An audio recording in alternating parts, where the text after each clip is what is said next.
And welcome, ladies and gentlemen, talking about last night's homework, our second glance at page 31 from our Libro. And we're looking at some of the more challenging problems. We're playing sour apples today. I had some students volunteer some of their work willingly, very brave individuals, of problems they did wrong. Look at that, a cry for help. Wow, wonderful. Well, the Guild is here to rescue those in need, so this is excellent. So as a class, we're all going to be kind of like looking at these problems together and see if there's any constructive criticism we can offer to these individuals. And maybe some of us are clever enough to spot where their error was. So looking at problem 43, this was just a straight up solve for x. Does anyone have anything they could add to this problem? Anything they'd like to comment on it in a kind way so as not to be cruel? Yes? I think it would have been easier, I don't know what I was going to say. Taking 12 away from 14. Okay, so you would recommend moving the 12x to this side over here, right? Is that what you're suggesting? Yeah. Okay, and did they do the 14x part wrong, or is that where they messed up? Well, they subtract 12 minus 14 is, that should be negative 2, right? Is that part wrong? No, The 14 has a negative sign. oh yeah. The 14 was originally negative? Yeah. Oh, so this was user error in just translating from the text. Okay, so that would have, that's the primary error there. But still analyzing their work, let's talk about the good things they did. They kind of had their equal signs in a line. That's as much of a line as I need right there.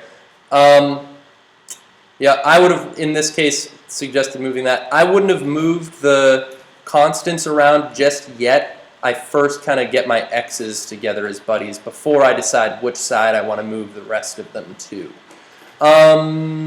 Okay, and they boxed their answers. Really good work. Really good work. So, so looking at this, which is smaller now, 12x or negative 14x? The 14x, so I'll move that. They're on opposite sides of the equal sign, so I got to bring them together, move it like so. So I'll have 26x minus 24 equals 28. And then we can go from here, and it looks like the correct answer is going to emerge from this. By the way, this is good practice here as well, writing down what the correct answer is. So then you could spot it later and, you know, perhaps realize what your mistake was. So thank you for our volunteer. That's a very common mistake, is just incorrectly writing down the problem, you know. But still, we were able to learn from it, so thank you, thank you. Next problem was 47. So first glance at this problem, I think I know why students wouldn't like this. It's probably the fractions, I'm guessing. Looking at this problem, does anyone see where the mistake might lie? She added one. Oh, okay, yep. So this was a positive one over here, so in order to move it, this should have been subtraction. You guys, is that the only mistake they did?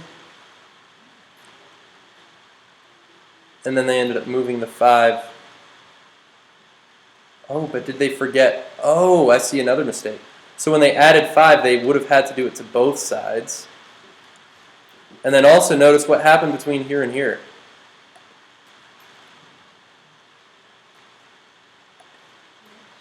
Yeah, the x disappeared, right? So they lost a variable there. And then I'm not sure what occurred from this step to this step. Yeah, that's okay. Hey, that's fine. Don't worry. Thank you for sharing. I hope we're not being hypercritical, but we're learning a lot, so that's fine. And once again, they had some nice equal signs here. I wouldn't have done this little last step of writing the answer over on the right. I would have liked the x equals 8/7, you know, there sort of thing. Keep it all vertical.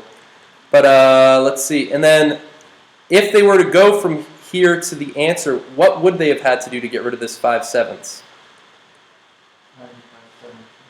Yeah, they would have had to multiply by the reciprocal. It looks like they ended up adding 5/7 to 3/7 to get 8/7, right? But that would have only occurred if this was like x minus 5/7, then you would have add it to both sides, or something like that. So 7/5 is what you'd have to do on both sides in order to get that right. But so there's some other errors earlier in the problem, so we'll go through and do this for real right now. But we at least found a couple mistakes there that we can learn from. And it's important to show your work steps, right? So here we were able to realize what she did wrong because she showed the work step. She didn't show the work step on both sides there, which results in errors. And then here's another, just a matter of, transfer, loss of data sort of thing is the issue. So looking at this, you could kill the fractions. But I'm actually looking at this and I'm realizing the fractions already have a common denominator. So I might not actually even bother killing the fractions. Although if I did, you could multiply both sides by 7 to do that. But my question is, I've got variables on both sides of the equal sign. How would I move them and which one would I move?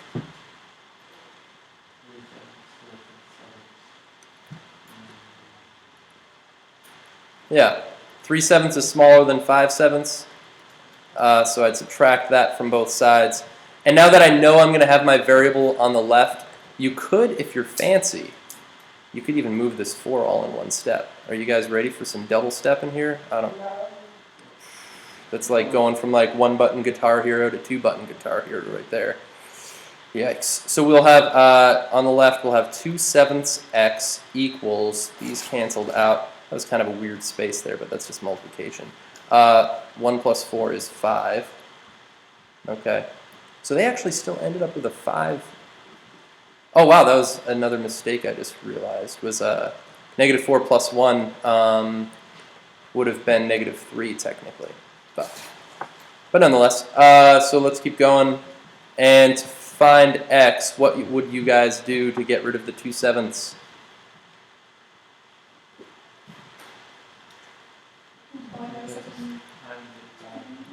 7/2? Sure. 7/2? Even better. I like tooths though. Actually, so this would be like 1/2, 1/3, 1. If that's the letter T, that would be 1 teeth. I'm a fan of that one myself. Just sounds grammatically incorrect.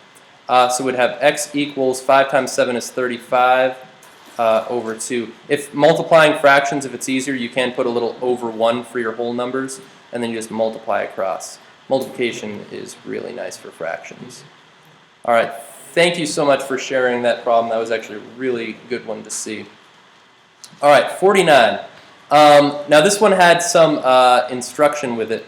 The original direction said to solve for y, I believe.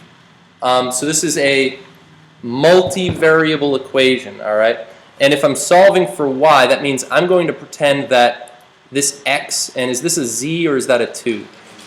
It's a z? Okay, I'm going to put a little line through it just because my 2's look like that sometimes. It looks like their 2's are consistently loopty 2's. So I could see that being okay. So let's see. So we've got, did they make a mistake? No, they distributed an x. That's still a plus sign by the looks of it. So I think they actually did this correctly so far. So we just got to take it the rest of the way. X times y plus 2 equals z. So they distributed. That's not what I would have done, but that's perfectly fine, legal, allowable. Not that it's worse or better than mine. X times 2 would have been 2x equals z. And let's see, I'm trying to solve for y, so what should I move first? Yeah, the 2x, because the multiplication I'll have to deal with later. So subtract 2x from both sides. Now these are not like terms, so that's why I'm not writing them underneath each other. So I'll have x times y equals z minus 2x. And now how do I get rid of the x next to the y?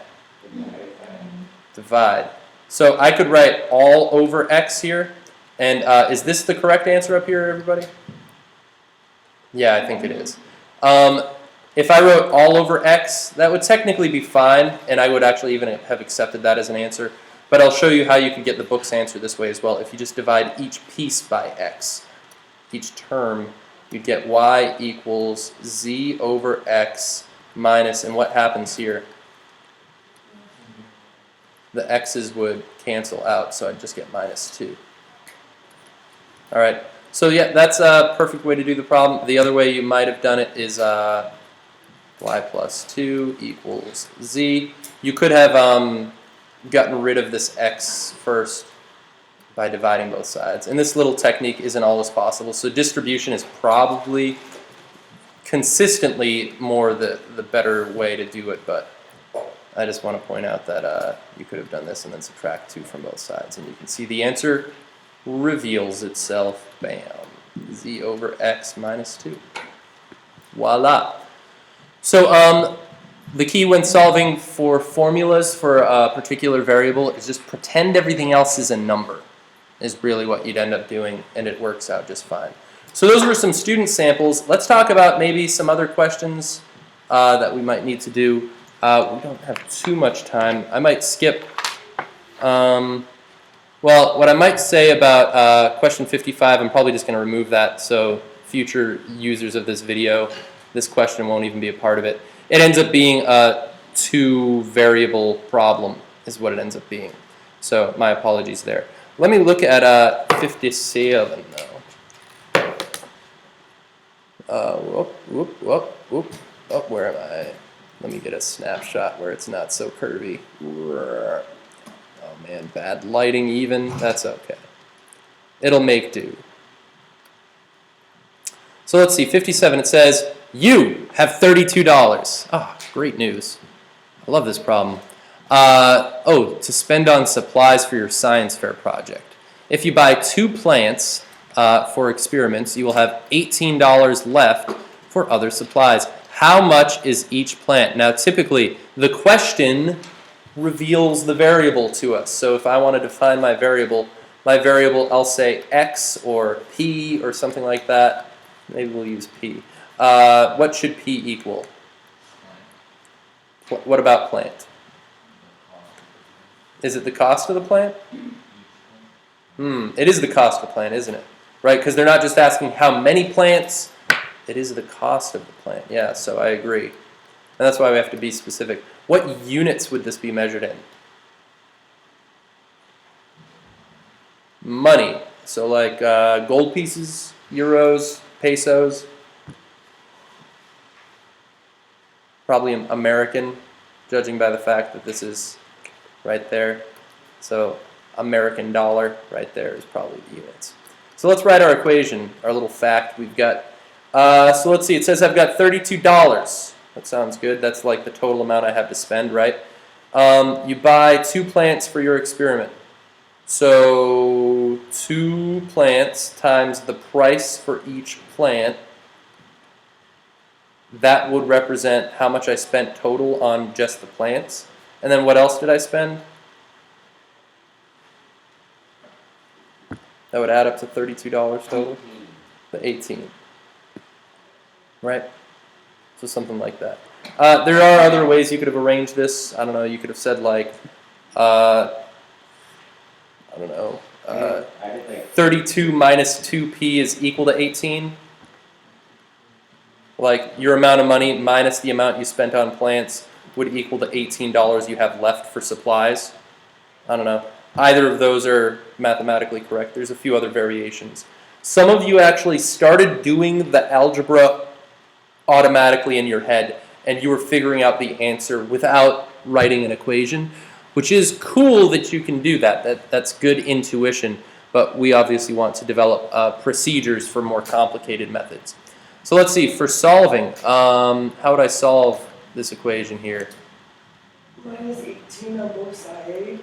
Oh yeah, and we're awesome at this. This is so good. Experts. Let's see, 214. I like it. Div 2, div 2. Okay, let's see. P equals 7. I like it. I like it a lot. So, there we go. Noah's not small. Yeah, not bad at all. Well, thanks, Internet friends, for watching. Learn from our mistakes. Learn from our mistakes. Don't repeat them in the future. We're speaking to you from the past. Wow, that was awesome.